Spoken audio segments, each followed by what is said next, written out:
Ramakatha Rasavahini, Prema Sudhamritavahini, Sathya Sanatani Dharma Swarupini, Shanti Pradayini Mokshakarini, Ramakatha Rasavahini, Ramakatha Rasavahini.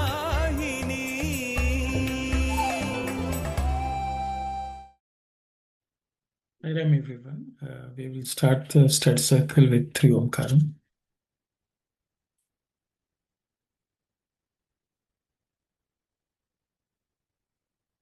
Om.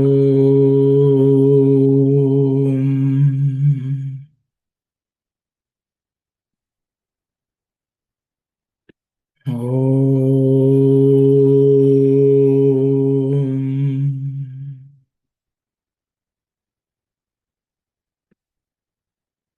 Om.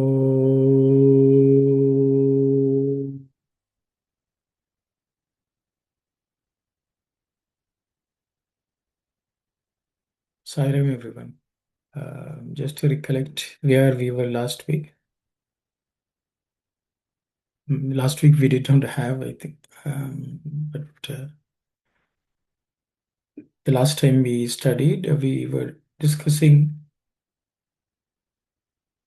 sage Vishwamitra, who came to King Dasharatha to ask for Rama and Lakshmana to accompany him to protect a yajna he was performing. And as you can see, King Dasharatha was hesitant.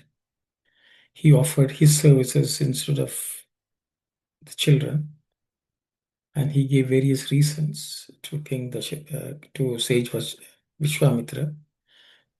And Sage Vishwamitra was upset with Dasharatha's attitude, and so King Dasharatha sent for Sage Vasishta, hoping he would solve the problem. So that's where we were. We will just read the same slide, I guess, to refresh our memory, and then we'll proceed. Sai Ram, Ron, can you do the honors? Sure, Sai Ram. Hearing these words, the sage said, "O king, I am not satisfied in spite of all that you say. I assert once again, you cannot accomplish this assignment. Can you not realize that it is beyond even me, who is acclaimed as well-nigh omnipotent and omniscient? How then can you take up this task and succeed? You consider these boys just ordinary children. This is a mistake, resulting from the affection you have as the father. I know full well that they are the divine might itself in human form. Do not hesitate. Keep your word so solemnly given and spend them this very moment with me. Or else, accept that you are not true to your word. I shall depart. Do either of these, quickly. This is no occasion for wavering and delay." The king was frightened by the sharpness of the sage's voice. He was overwhelmed by fear. In despair, Dasharatha wanted that his preceptor be invited to court. Vasishta came in, and on seeing Vishwamitra, they exchanged smiles and words of mutual respect. Vasishta heard from the king an account of all that had happened. Of course, Vasishta knew quite well the divine reality of the boys, so he decided to advise the king not to have the least worry, but entrust the boys gladly to the loving custody of the sage. Sai Ram. Thank you, Ram. So I'll just open it up for any discussion. If anyone would like to discuss any of the points raised here, we could. Sai Ram.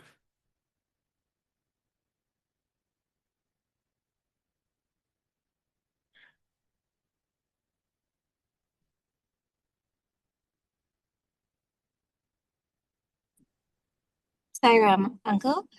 Yes, I think uncle.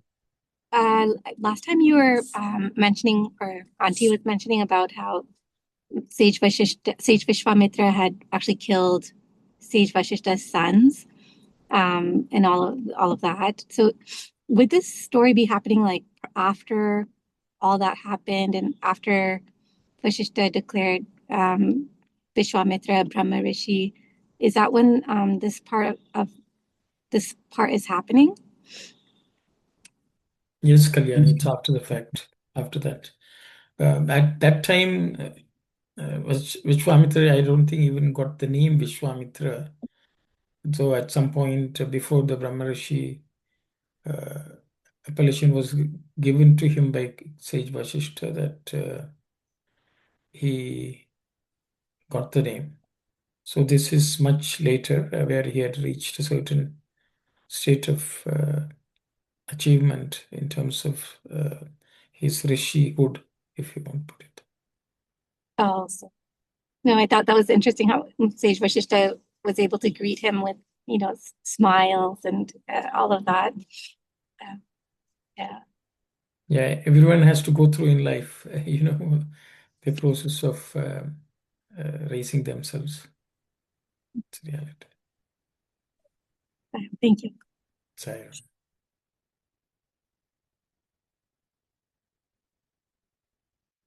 Anyone else has something? If not, we will proceed.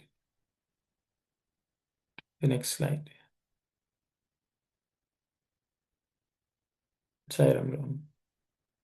Sai Ram. Dasharatha pleaded that the boys were not keeping good health for some months, and that they did not have even the physical stamina to engage in battle with the demons. We are concerned since long about their health, and now this demand for them has come like a jab on a painful sore. My mind does not agree in the least to send them forth to encounter the demons. I shall guard my children even at the risk of my own life, lamented the king. Vishwamitra intervened and said, King, why do you foolishly lament in this manner? You should have desisted from making promises which you could not fulfill. It is an act of dark sin when a ruler makes a promise without considering the pros and cons, and then, when he is asked to execute it, to delay, retract, and even go counter to the promise. This is most unworthy of kings like you. I spurn the help you offer sorrowfully. Help rendered, however small, if it comes from the deeper urges of service welling in the heart, is as good as the offer of life itself. Half-hearted and hesitating help, however great, is deplorable. I have no desire to cause pain and extract help from you. Well, be happy with yourself and your sin. I am leaving. Vishwamitra rose and attempted to move off. The king fell at his feet and prayed for more light and more time. He asked that he may be taught his duty. He pleaded with the sage to convince him of the fairness of his demand so that he could fulfill his plan. Sai Ram. Thank you. Auntie, shall we? Yeah. Telugu? Sai Ram. దశరథుడు కుమారులు కొన్ని దినముల నుండి సరైన స్థితిలో లేరనియును. Dasharatha told Rishi that the children have not been keeping well for some time. రాక్షసులతో యుద్ధము చేయగలిగినట్టి శరీర బలమును కూడాను కోల్పోయినారు అనియో. That they have even lost their physical ability to be able to fight the Rakshasas. మొదలే వార్ల స్థితిని చూచి విలపించుచున్న మాకు గోరు చుట్టుపై రోకటి పోటు వలె ఈ ఘోర కార్యమునకు పంపుటకు మనసే మాత్రము ఒప్పుకొనట లేదనియు.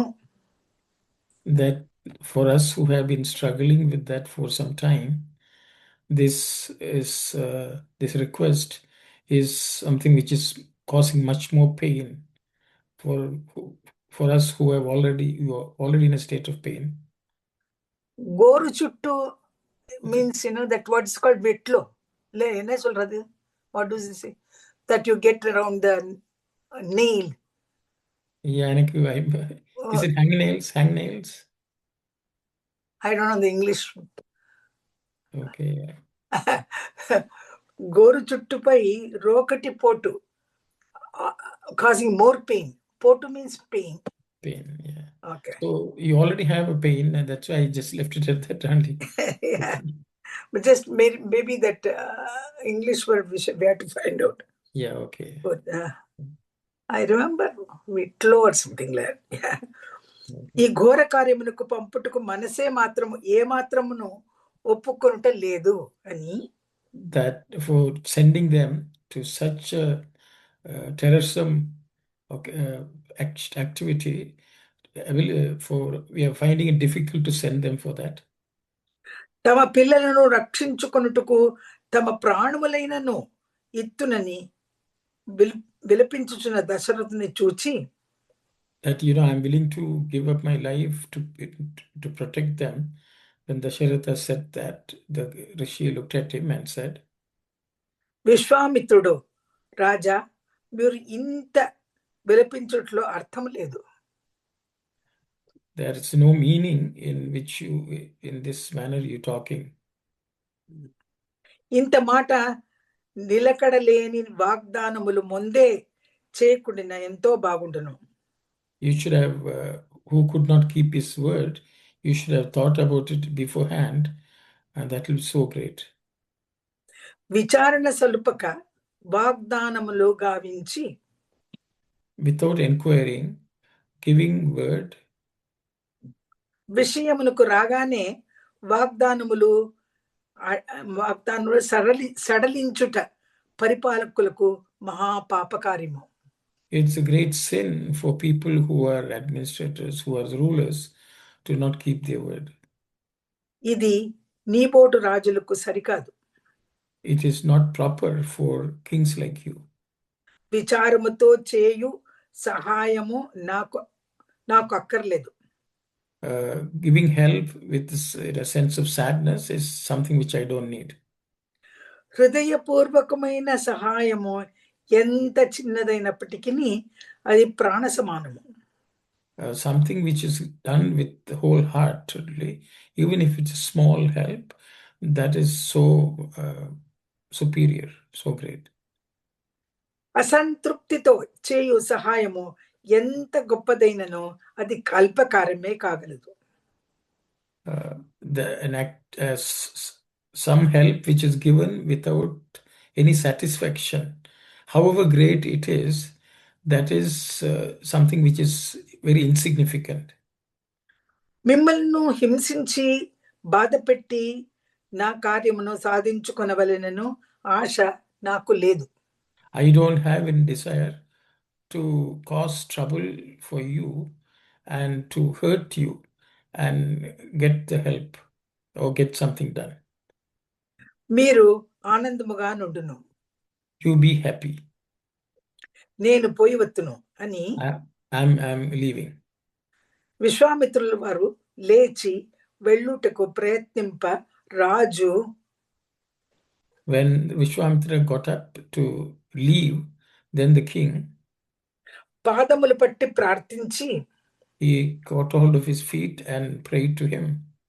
తమ ఆవేదనకు తగిన సమాధానములు అందించి బోధించి Please teach me the appropriate answer and also teach me కార్యమును నెరవేర్చుకోమని కోరెను and get the work done. Thus he requested. Okay, I think that's good enough. రాజు పాదములు పట్టి ప్రార్థించి తమ ఆవేదనకు తగిన సమాధానములు అందించి బోధించి కార్యమును నెరవేర్చుకోమని కోరెను I think only that much we have read. Yeah.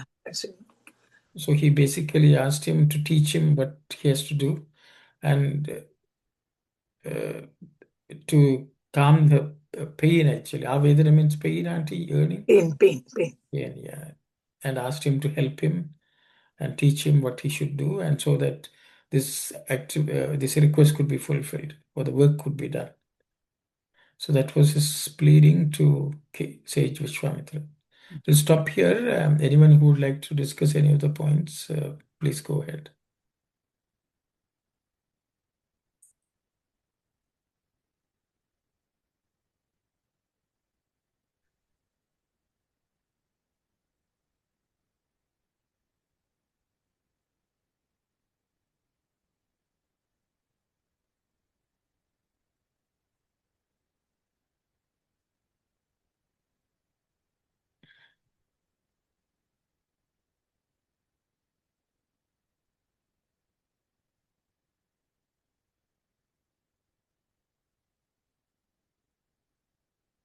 So Dasharatha is giving various reasons for his reluctance. His attachment is showing up a lot. Sai Ram. Sai Ram, Bina. Mani auntie, go ahead. Yeah. Dasharatha, unknowingly, is slightly slipping and then he is almost going back on his words. That's what we get the idea when Dasharatha pleads to Vishwamitra saying that my children are very small, they are not keeping well, and then why do you want to take them? I can come. All these arguments which he puts forward is only almost going back on his words, though it doesn't later on. Sai Ram. Sai Ram, thank you, Auntie. Yes, Bina. Sai Ram auntie, I didn't say Sai Ram to you. In a previous slide, there was a sage Vashishta also comes. There was something like that. Anna, can you just Yeah, Vashishta is there. just arrived, right? He is arrived and he listened and he wanted to advise King Dasharatha, but then Dasharatha is not leaving room for that. So here, what I mean, if this is just came to my mind that if sage Vasishta would have asked, suppose if Dashratha would have knelt down a little bit, or because of just the Vishwamitra is making all this thing, is that so, or just I'm thinking that, Sai Ram? Sai Ram. It looks as if Dasharatha didn't want any new advice. He just called Sage Vashishta for side support, so that he will bail him out. But he was not even asking Sage Vashishta. He just invited him to be present. But I think he was worried that he also may ask him to send. So he's not giving room for that. That's the way I understand. But anyone else can share what you think.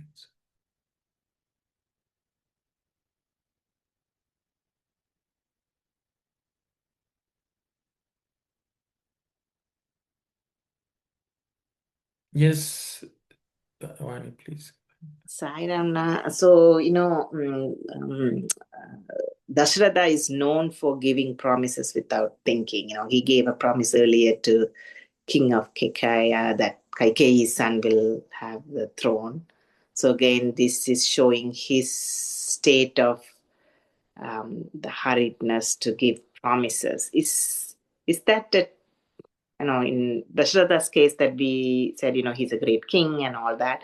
Like, is this a plot? Like, we talked about that Vishwamitra kind of persuading him to enact the divine drama. So what are your thoughts about this play of Vishwamitra, inducing Dasharatha to make a promise without giving him all the details?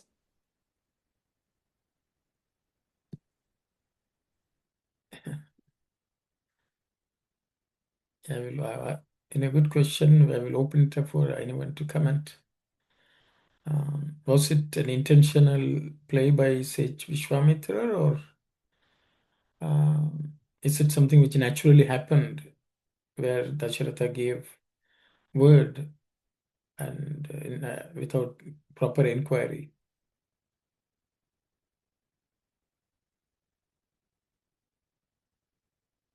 Yes, Sai Satish, please go ahead. Yeah, so in terms of what you were discussing earlier, like many instances, we say by Swami's grace and we make our statement, whatever we want. So like that, Dasharatha got or had sage Vashishta come there, more like he's an equivalent to sage Vishwamitra as a Brahma Rishi. So in his presence, he keeps him and then makes all of his statements so that his statements gain validity. So that we see in the approach that though he got sage Vashishta there, in an ideal sense, he should have bowed to sage Vashishta and should have asked him for guidance and then spoken to sage Vishwamitra accordingly. But because his attachment is blinding his eyes, and that is what sage Vishwamitra has come to take care of. He's the name itself. He's a friend of the whole world.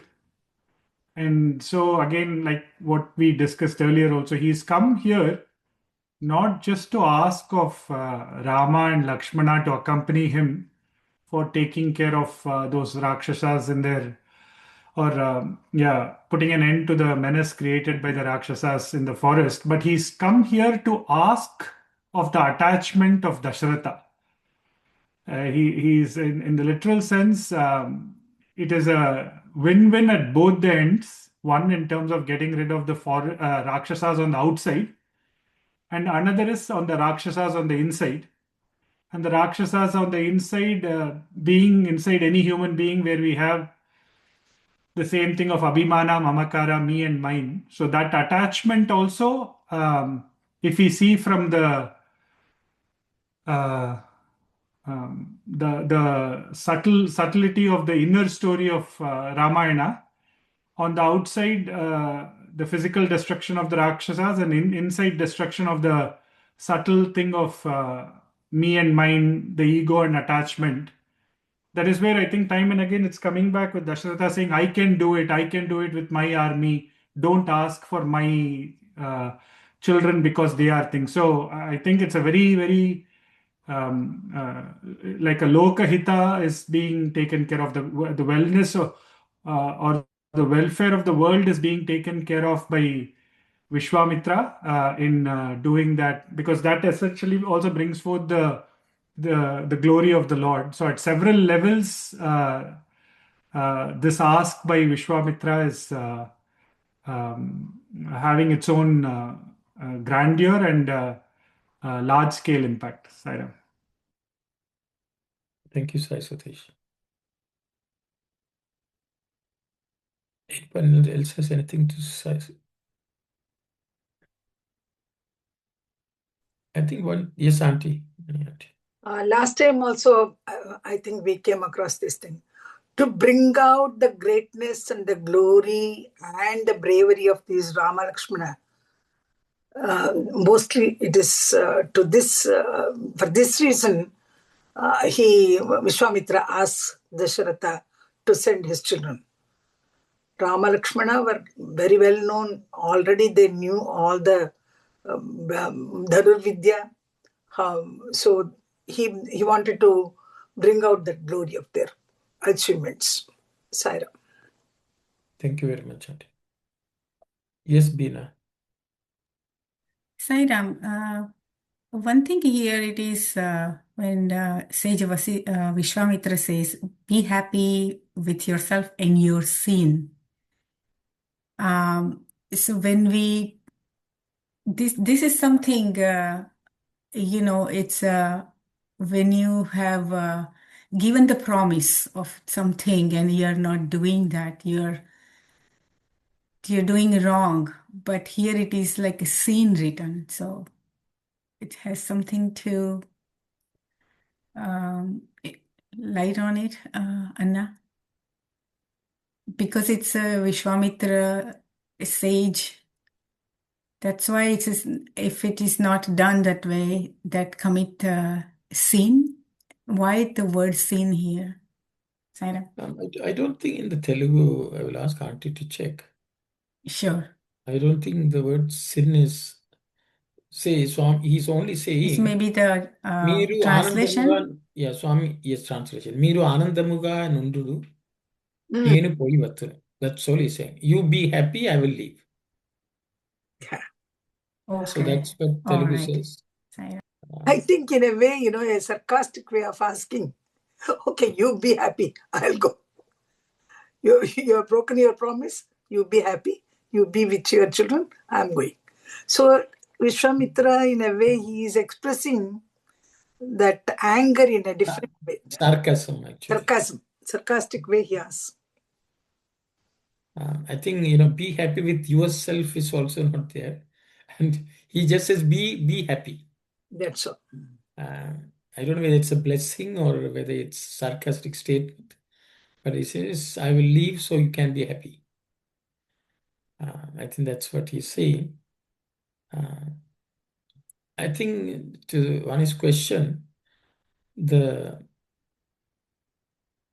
Vishwamitra had never met the Rama Lakshmana in person. But he knew of their greatness because in the previous slide, he's saying, I am all-knowing also. Okay, that itself shows that he was a Brahmajnani. So he knew his role in the avatar mission of Sri Rama.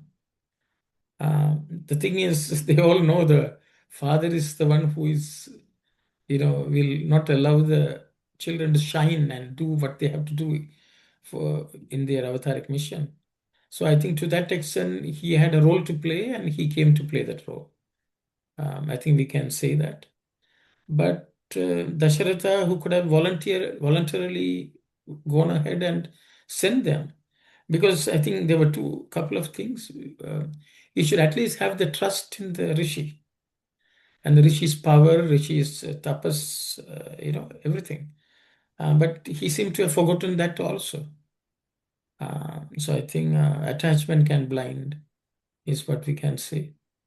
And so I think Dasharatha was being himself, but Vishwamitra, as Sai Sadesh mentioned, had to deal with that also, so that Rama can be freed to do what he had come down to do.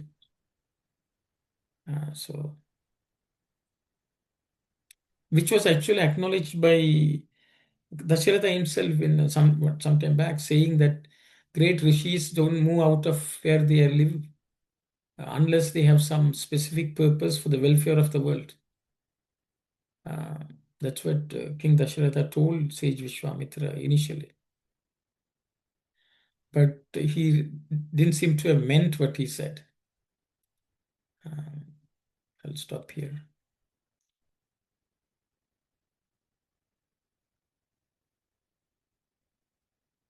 I think we are also getting some advice from Vishwamitra. Never give a promise without properly analyzing. So it's for everyone, I guess.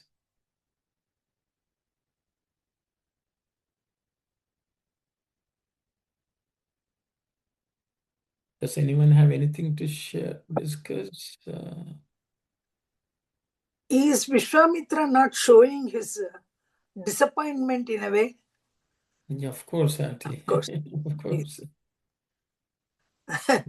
He Vishwamitra is being himself.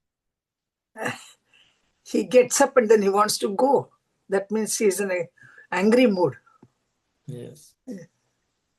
Less angry than Durvasa.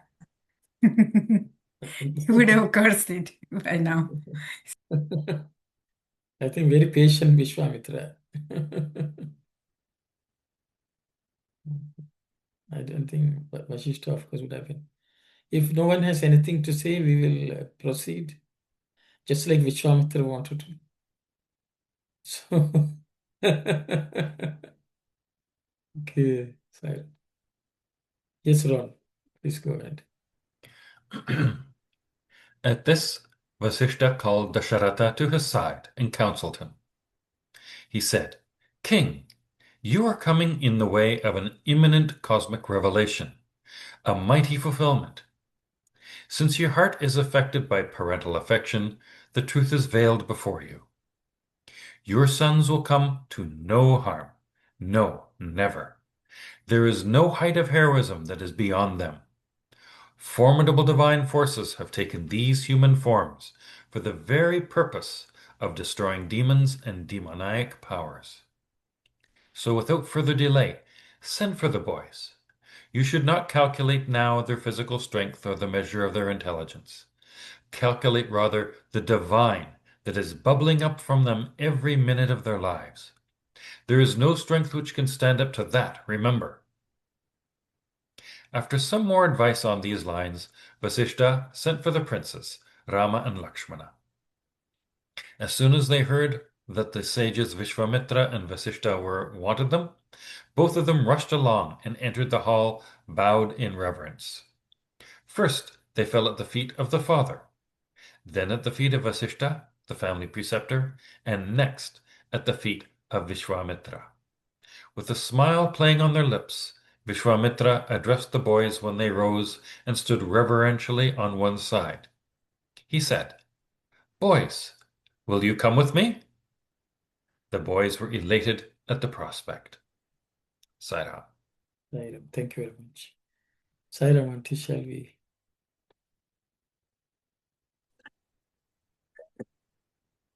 అంత వశిష్ఠుల వారు దశరథుని చెంత చేర్చుకొని, రాజా, పుత్రవాత్సల్యమును వస్త్రము హృదయమున కప్పబడి ఉండటచే So, then sage Vasishtha went near Dasharatha and told him, "O king, due to your love for your children, that cloth is covering your heart. Because of that, నీవెట్టి ఘనకార్యమునకు అడ్డపడుచున్నావు. You are being an obstacle for this such a great activity. నీ కుమారులకు ఎట్టి ఆపదయు లేదు, రాదు. For your children, there's absolutely no danger, and there will no danger coming to them. వారు చేయలేని కార్యములు లోకమున లేవు. There's no activity or action in this world which they are incapable of performing. రాక్షస సంహారార్థమై అవతరించిన మూర్తులు ఆ శక్తులు. These are two powers which have taken birth or come down, descended for the purpose of destroying the Rakshasas. కాన విచారించక పిల్లలను పిలిపింపుము. Therefore, without any worry, call the children. వారి భుజములు బలములు బుద్ధి బలములు కావు నీవు చూడవలసినది. You should not be looking at their physical strength or the intelligent. దైవ బలము వారిల యందు తొణుకులు వేయుచున్నది.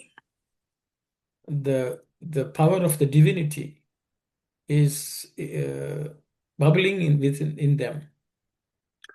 ఆ బలము కంటే మించిన బలము మరొకటి లేదు. There's no power greater than that power. అని అనేక రీతుల బోధించి, Thus he taught him in various ways. Rama లక్ష్మణులను పిలిపించిరి. He called for Rama and Lakshmana. Vishwamitra వశిష్ఠుల వారు చేరి తమను పిలిపించుచున్నారన్న వార్త రామలక్ష్మణులు వినగానే క్షణములో వార్ల చెంత వచ్చి రాలేది. As soon as they heard that sage Vishwamitra and sage Vasishtha are together and they're calling for them, they quickly, within a moment, they rushed and reached them. And మొదట తండ్రికి నమస్కరించి తదుపరి వశిష్ఠ విశ్వామిత్రులకు నమస్కరించి they first bowed down to their father, and thereafter they bowed down to sage Vasishtha and Vishwamitra.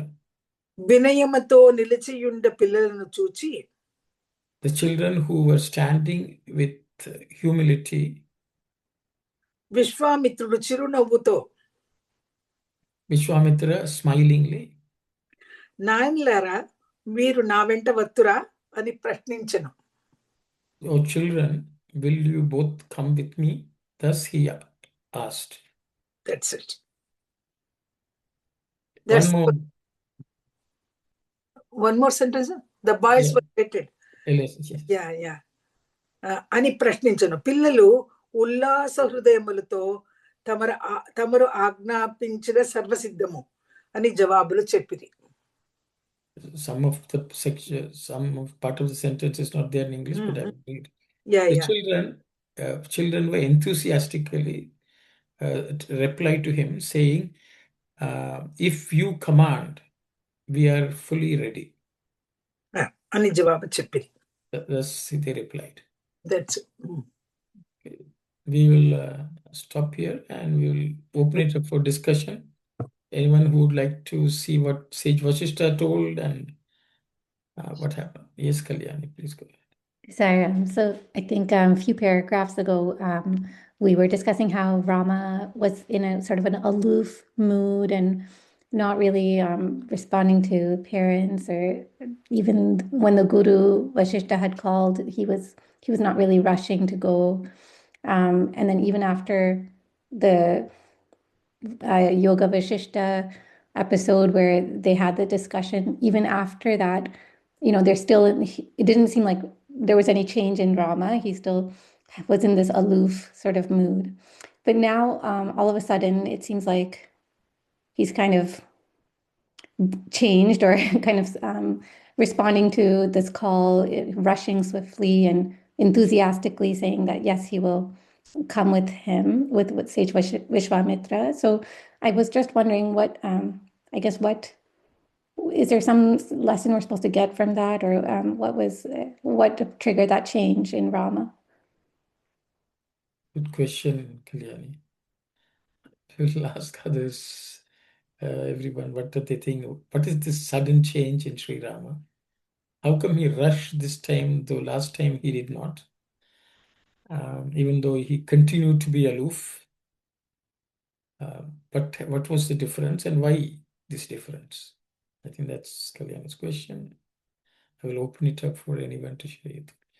Yes, Vani. Sai Ram na. So I think, Rama rushed because he wanted to help. So he's divine. He will be, he will answer for a call to help and serve.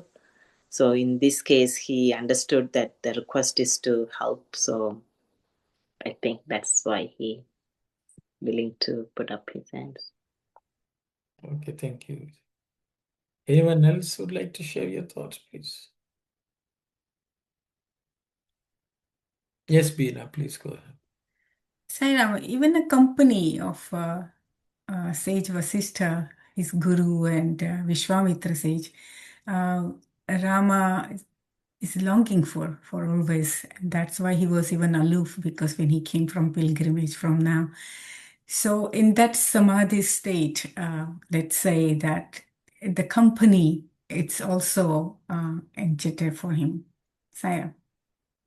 Thank you, Beena. Thank you. Yes, Sai Satish. Ramana. So every act of the divine has its immense inner significance. At that point in time, when Rama seemed withdrawn in his own self, the outcome was Yoga Vashishtam, which the world received, though the Lord played the role of seeming withdrawn. But essentially, the questions posed by the Lord and the response coming from Vashishta and that whole discussion ultimately resulted in mankind receiving Yoga Vashishtam. And now, at this point, again, when Sage Vishwamitra came there, like what Sister Vani also was mentioning, it is like basically Paropakarartham idam shariram. In terms of the avatar is coming only to serve mankind as such. And in this case, once again, when Sage Vishwamitra is coming with the ask of Vedodharana, Dharma Samrakshana, all of those are the cardinal principles for any avatar. So automatically, in terms of stepping mode or going forward and taking care of that request, also becomes part of the ways of the Lord, which of course led to all of that annihilation of the demons and so on that happened. But essentially, what the subtleness of the story brings in is that the descent of God is for the ascent of man or mankind. And in that regard, everything, every action, if we see, is just for the uplift of mankind. And that seamlessly runs through the Karuna Rasa that Rama had. Sai Ram. Thank you very much, Sai Satish. Anyone else would like to? Sai Ram. Sai Ram. Sri Rama being divine, he knew his purpose of the avatar. The avataric missions activities now was waiting for an opportunity. When Vishwamitra asked that can they come with him, immediately he agrees. He knew that his time has come to prove why this avatar has come down to earth. So immediately agreed, I feel. Sai Ram. Sai Ram, okay, thank you. Anyone else?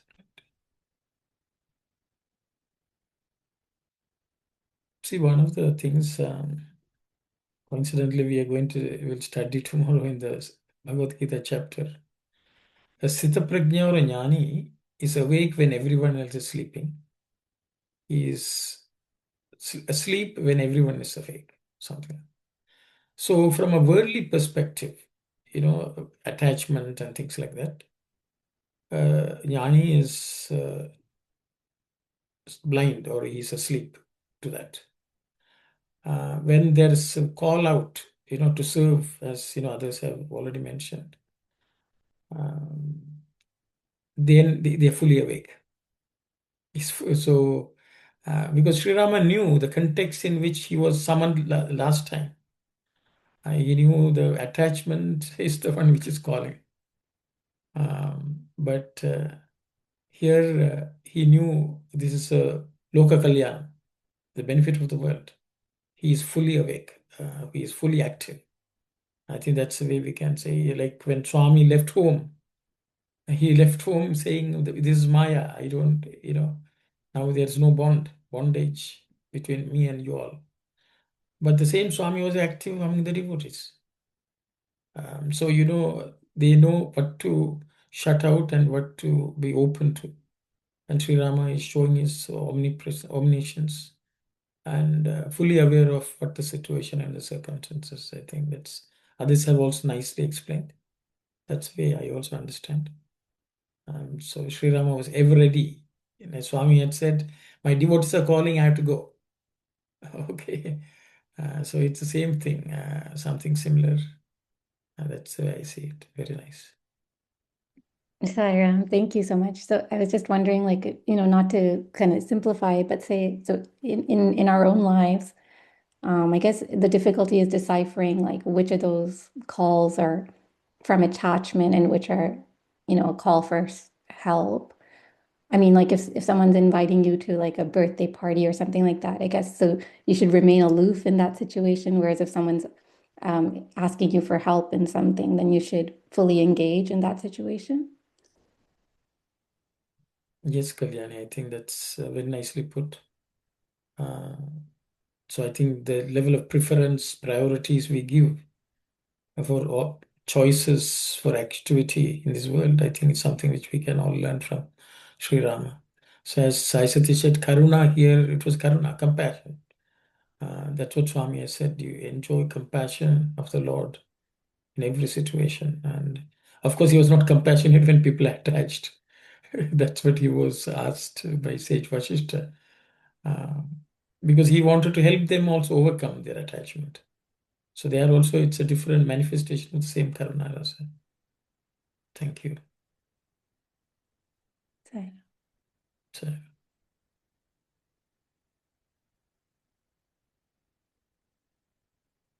So, if there's no one else has something to say or ask, we can proceed further.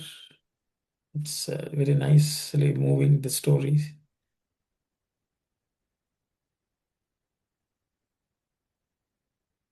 Yes, Swami, please go ahead. Sorry. Sai Ram, so I have a question that is not like directly derived from this exact paragraph about Sage Vasishta saying that the divine strength is powerful than individual physical strength or intelligence. In this case, Rama and Lakshmana are divine themselves, so it doesn't my question is about, when we are faced with such situations, we sometimes believe in our own strength and our intelligence and not thinking about divine strength. But how do we come to terms with that when we are faced with such situations and be able to surrender to God? Very, very good question. Excellent question. I will open it up for anyone to share their thoughts. Okay, in this case, Rama, the advice was not to consider physical strength or the mental strength, mental abilities, but to pay attention to the divine ability. That's what Sage Vasishtha has said. So I think the question is, does it apply to us also? And if it's us, then how do we go about practicing it in our own lives? How do we know what we should consider and how can we consider? I think that's the question. Very nice question. So I will open it up for anyone to discuss. Sai Ram.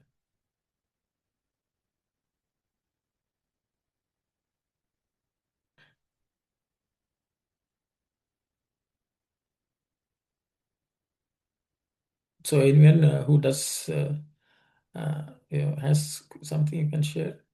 I will also give a clue for anyone who has doesn't have that. There's some further study you can do.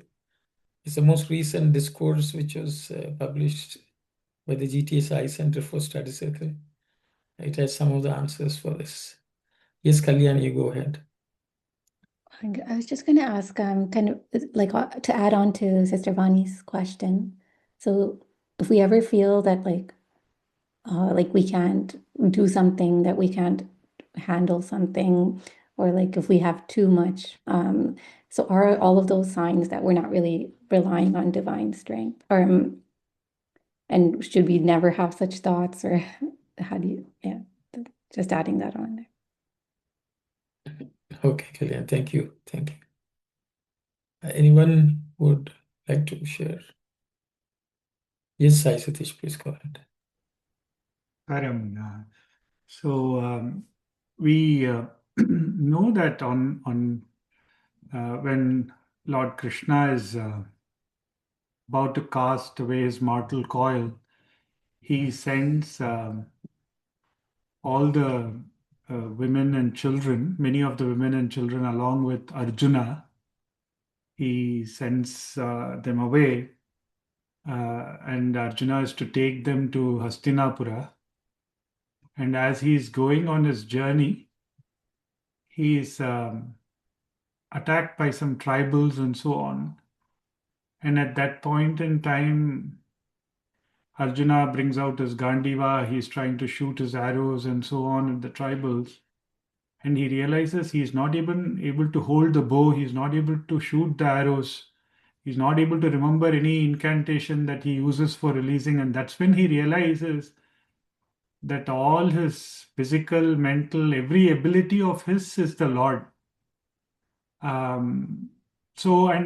This happens to us also, that when we go through the toughest points in our time, and that is when we realized that we literally cannot pull through anything, and how the Lord ultimately pulls us through safety. And if that feeling is retained by us in every action, every moment, then we will be established in actually who is the doer. Because it's very easy when things are going fine to feel that, yes, I'm carrying through. But when the test really happens, that is when we'll get a taste of what it is and who really is the doer. And so that is where doing every activity with that feeling, Swami would say, Sarva Karma Bhagavat Prityartham, with the feeling that whatever is being done is being done as an offering or to make that Lord happy, will help us move away from any trace of ego of the small I doing, and keep us established in the fact that it is Swami only who has given us that opportunity to do the task, and it is he who is carrying us through the task to ultimately deliver it. Because ultimately, we say that even a blade of grass cannot move without the will of the Lord. So, Pranamapi na chalati. So, even in that context, as being established that it is Swami who is doing everything, and staying in that feeling um, will help us ride through any situation, big or small. But I'll stop here, Sai Ram. Sai Ram. Sai Ram, Auntie. We can take the example of Gajendra Moksha also. Even the elephant depended mostly on its physical strength, and then it collected all the other elephants also to pull its leg from that crocodile's grasp. But at last, when it comes to a point where it realizes that that this physical strength is not going to help me, so he at last appeals to Lord Vishnu to come and help him. So in same way, sometimes we depend upon our own physical strength and intellectual strength to solve some problems which we face, but we forget there is one doer, that Karta is there. He will help us. Ultimately, we have to realize that it's not our intellectual ability or our physical ability which is going to help us in any action which we take. It is the Lord. He is the one who is the doer. We have to come to that conclusion. Sai. Thank you very much, Auntie. Very nice. Anyone else would like to share? Yes, Vani. Sai Ram, na? So, even for divine grace to act, we cannot just sit and wait, divine grace is going to come. We need to make some self-effort and have some confidence, which is the confidence in the Lord within. It is by His grace and us surrendering to the God Himself will help us with using our strength, whether it's physical or mental, to come up or solve the problem. Yeah, thank you very much. Very nice. Anyone else has something to say? So I think Swami would say in this, in a similar situation, when there's help required, we have to realize what is our kartavya, our duty. And we should just execute our kartavya, our duty. We don't know whether we will succeed or whether whatever will happen, we don't know, because that is Jaya Apajayam is in the hands of God. But I think we should only know our job is to perform our kartavya duty in particular circumstances. With total faith left to the Lord. I'm also reminded of Draupadi, when she was holding on to her own physical strength, God's help also didn't come. When she left her hand and then cried out to Krishna, everything had changed. So I think all devotees have proven many times when different situations how we have to do what we have to do. I mean, sometimes what we have to do is just pray also and surrender and do whatever is our kartavya, so duty. I think that's what we have to do. And we should never forget that the Lord is there and He is the ultimate doer. We are not. I think it's a very nice lessons from this paragraph. So much for us to take home and practice, learn to practice. Very nice. Anyone who has something to add to the discussion?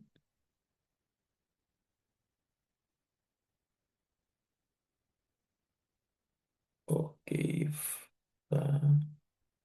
no one has anything, maybe we'll read. Yes, Kalyani. Sorry, Ramaka. Just to so I can understand fully, like, is it that say, like, like in the Western world, kind of we talk about drawing boundaries or like setting limits or like ensuring you're not taking on too much. Those kind of concepts are there. Like, so in this situation, like, how do you like?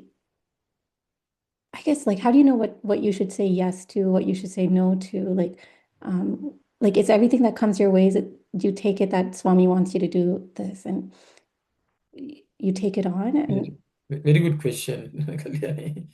Okay. Maybe I think that's a story of Professor Kasturi, which I think will answer you. Apparently, once to Parthi, one person came. He was a very rich person, had become very poor, lost all his wealth. And he was even having no money to find food for getting food. So he came and told Professor Kasturi and said, "Look here, I have not eaten for many days. I only have some peanuts, which is what I'm, eating and rationing and eating. I need help. Can you speak to Swami about me?" and so on. So apparently Professor Kasturi went to Swami and said, "Swami, so and so has come and he's suffering. He doesn't have anything to eat. He's just surviving on peanuts for the past few weeks or so. He's asking for some help." Swami ignored him, ignored the chat. And I think Professor Kasturi persisted. And then Swami asked him, "Okay, what did you do?" I think that was the question he asked him. He said, "Swami, I didn't do anything." Then he said, "Why are you asking me?" So then Kasturi didn't know what to say. He was even wondering what he should have done. So apparently Swami asked, "You know that he has not eaten and he's eating only peanuts. Do you know that eating peanuts like this is not good for a person who is starving? Because it will increase his pitta. So what should you do for pitta?" Then apparently Kasturi said, "You should eat with jaggery. Peanut should be eaten with jaggery." Then Swami had told, "Do you have jaggery at home? You have not even made sure whatever you could do that you could have done. And now you are coming and asking me. When you don't do your job, why should I do my job?" And the Swami got even upset and he didn't speak to him for a while, apparently. So I think, Kalyani, we have to realize what we can do and we should just do that. I think what Swami doesn't want us to take on is what we are incapable of doing, we should not try to do. That's overextending ourselves. Swami will say it is some form of pride, which is misplaced. So I think we all should just do what we are capable of doing. That we have to always extend. And we should also realize the Lord has to do more and only He can do them. But it's our duty to do what is within our means, our resources. That much we can offer. I think that's what I would say. I think Swami has spoken about it in many places. I hope that answers your question, Kalyani. Yes, thank you, Uncle. Yeah.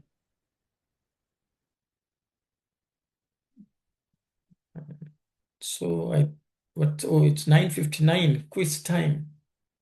Otherwise the quiz team will be upset with us.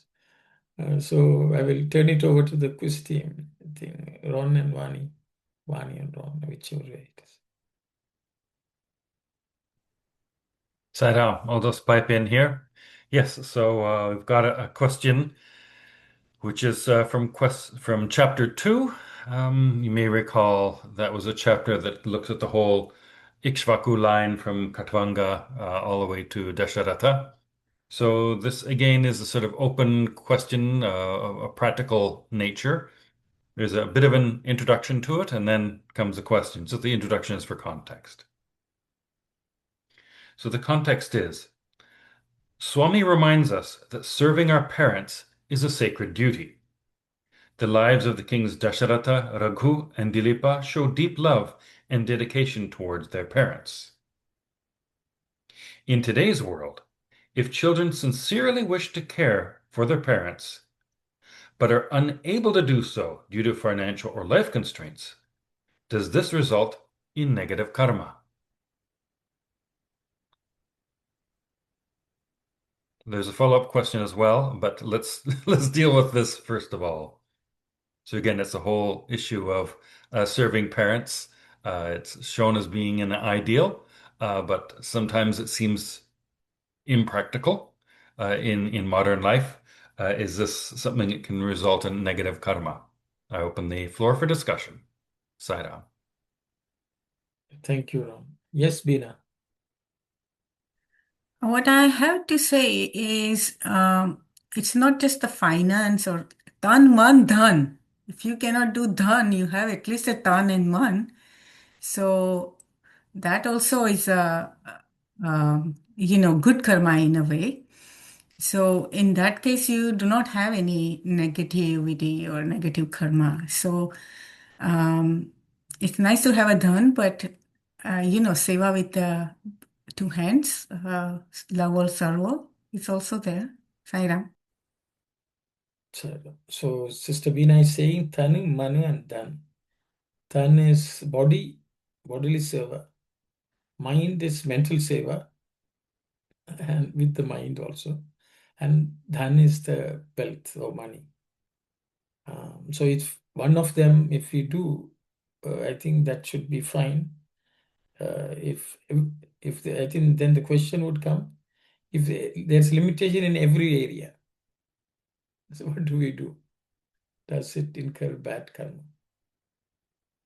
How can we navigate such a situation, which is an unfeasible situation, to be able to perform our duty to parents? Sai Ram.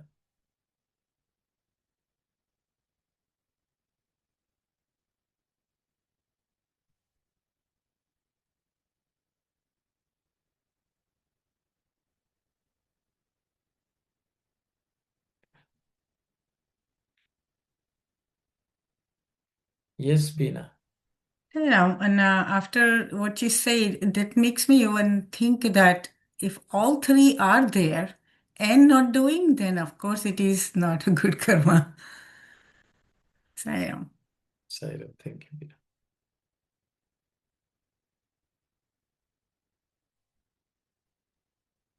Sai Ram, since we've already delved into it a bit, I'll ask the sort of second part of the question, which is we're talking about the negative karma as being a possibility.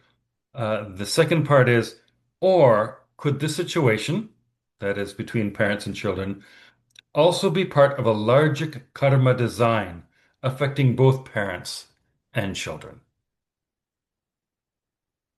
Which could be maybe boiled down to, well, sometimes if a child is not able to support the parents in any sort of way or serve them, maybe that's just the way it's meant to be and there's no negative karma. So it's sort of which interpretation may be correct, if there is a single interpretation. Sai Ram. Thank you very much, Ram. Maybe I will tackle the second part of the question. I think that's something which we studied in Sandhya Nivarani, where Swami says karma can be coming from three different sources. What we do, what others do, and because of others also we can incur karma. I think that was something which we discussed extensively. So the reality is whether there's action or inaction, both become karma, and there's some consequence to it, whether we like it or not. I think I would say there's no escape from the karma phala, whichever way it is. If it's good karma, good results. Bad karma, bad results. So results are fixed. I think that's, I would say, but we can still go back to the first question. What is the way out? Or is there a way out? And I think that's the next one is there a karmic design? I think that's still an outstanding question. So anyone would like to shed some light based on your understanding of what we have read?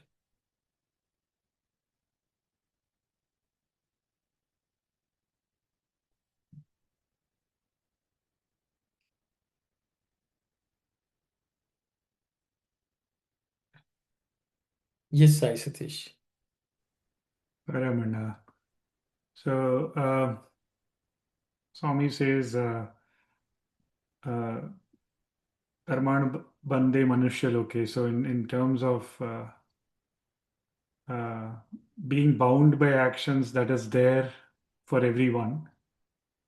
And Swami also says at the time of birth, there is one garland that Brahma puts, that is the Kantamala that everyone comes with.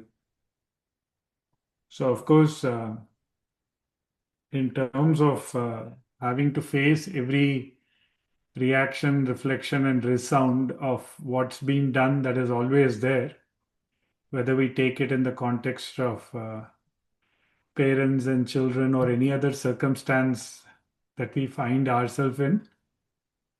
But I think it will finally come down to, while we can always say karmic design and so on, I think more than seeing it as punya or papa or karma or that domain, it is more like, I think, coming down to seeing how, again, when we say best of ability, it's not best of ability at just the superficiality of things, but like what was mentioned about unity of thought, word, and deed, or purity of thought, word, and deed, that kind of a thing. It is exercised.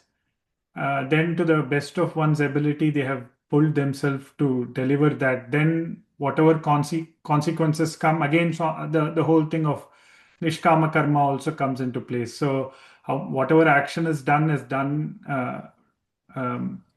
with that feeling that they have stretched to the extent possible, and then based on whatever comes, again accept it that it is coming from Swami. Either way, then in the sense of whether it's having a positive or a negative connotation gets dropped. So we are not, the whole mindset is not revolving around karma, but karma palatyaga. That mindset will, I think, get one out of the thing of what I am doing and what I am getting out of it. Though, of course, it will help us as a guardrail, but it shouldn't become that that becomes the focus and the moves us away from the destination. But I'll stop here, Sai Ram. Thank you, Sai Satish. Anyone else would like to share any thoughts?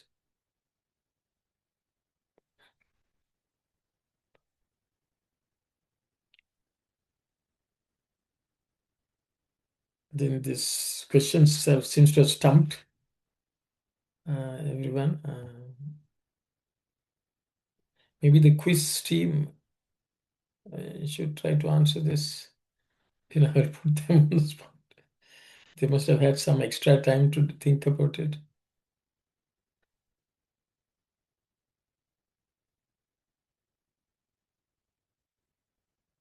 Yes, Ron, sorry. No problem. Well, there is one factor that I believe does attach to it. I can't think of any particular sayings of Swami that supports this view. I'm confident that there may be. And it's also a matter of attitude of the child toward the elder parent. That is motive. For example, if you're talking about monetary support, for example, you can have an adult child who may have plenty of financial means to support their parents, but because of selfishness, they just may not be so inclined to do so, right? They're mean-hearted. Otherwise, you have those who are struggling to just keep themselves fed or pay their rent or what have you, right?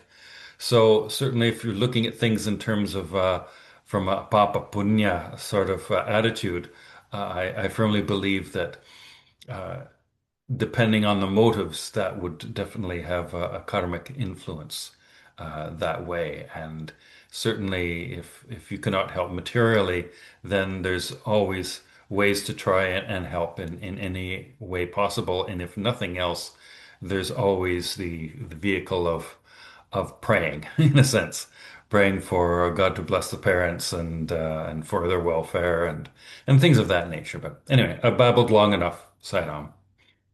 Thank you very much, Ron. Anyone else would like to share it?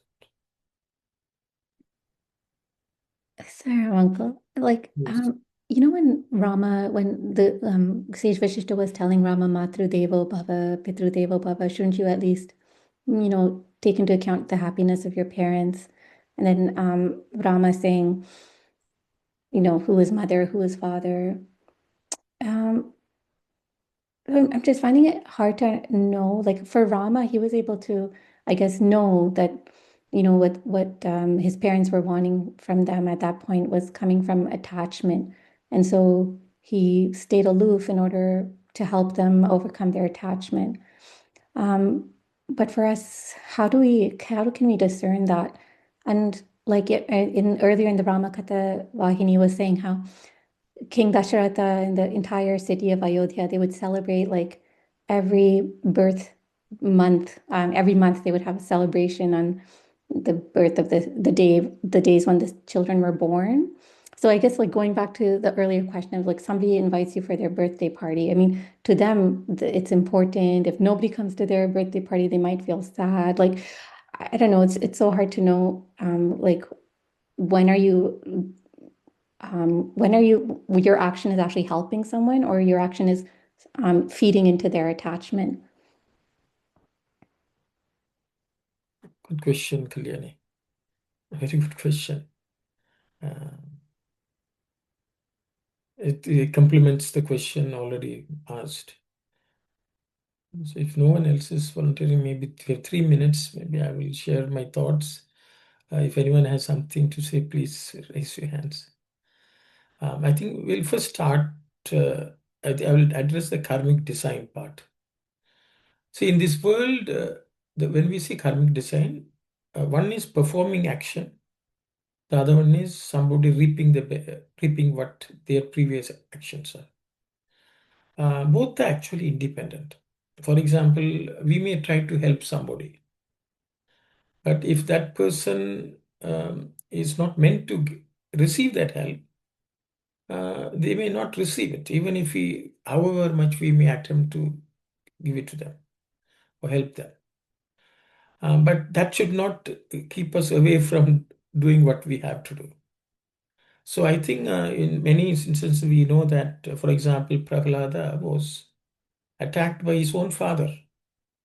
So that was karma of the father. Whereas Prahlada was not affected by it. So as you can see, Prahlada's experience of life is completely independent of what Hiranyakashipu tried to do. So we should not mix up one person's karmic receipt as well as what we are doing as karma.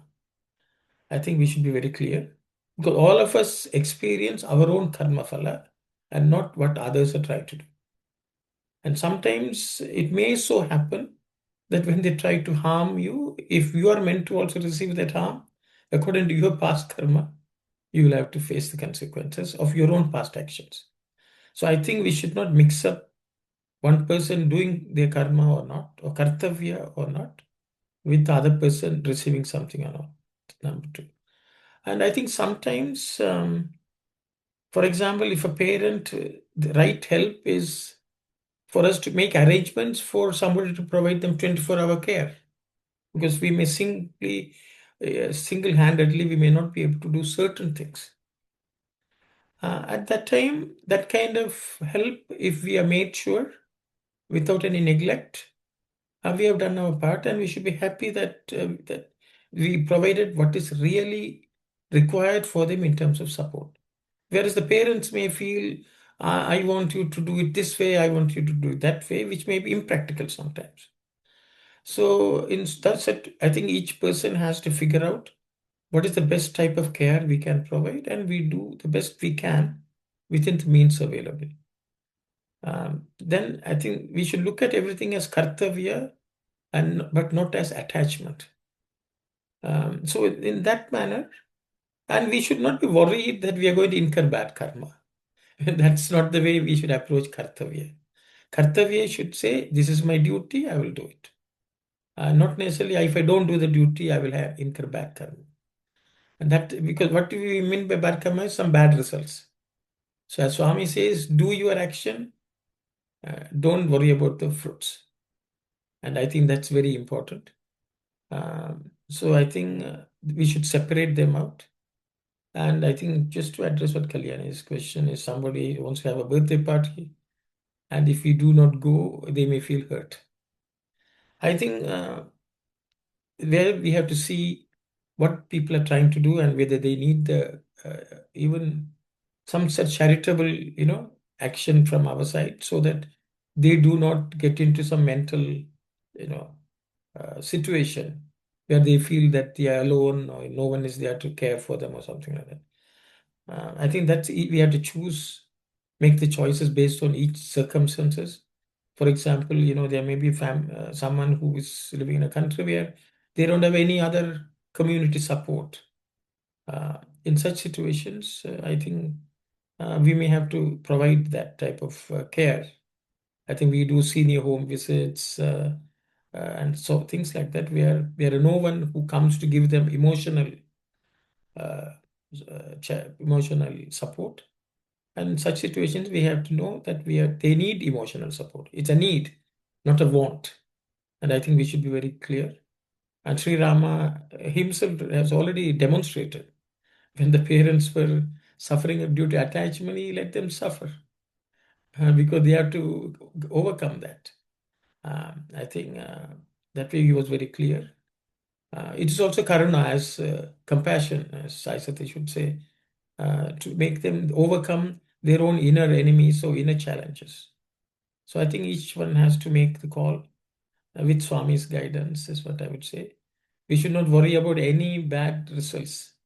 We should do what we consider our duty to the best of our ability and for the best of the condition which the recipient requires, is what I feel. And if even in spite of that, if there's a shortfall, we should be willing to accept the fruits of it and surrender it to the Lord. I will stop here. I think I've blabbered enough and more. I think maybe I have incurred some karma, which I will have to put up with. We will close the session for today, and we will meet next week. Sai Ram, everyone. We'll close with Samstaloka prayer. Sai Ram. Om Samastaloka Sukhino Bhavantu. Samastaloka Sukhino Bhavantu. Samastaloka Sukhino Bhavantu. Om Shanti, Shanti, Shanti. Sai Ram, everyone.